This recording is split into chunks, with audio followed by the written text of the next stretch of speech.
ఇటీవల వరుస వివాదాల్లో ఇరుక్కుంటున్న సింగర్ మంగ్లీ మెడకు మరో వివాదం చుట్టుకుంటోంది.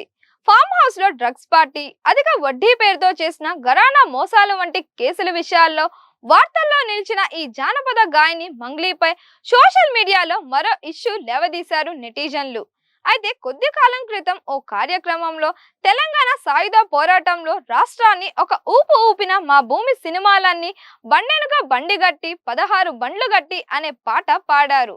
అయితే అప్పట్లో నిజాంకు రజాకార్లకు వ్యతిరేకంగా గూడ అంజయ్య రాసిన ఈ పాట ప్రజల నాలుకపై నానింది.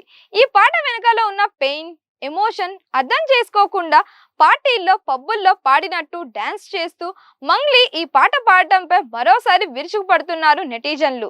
ఆ గంతులేంటి, ఆ పాడటం ఏంటి అని మండిపడిపోతున్నారు.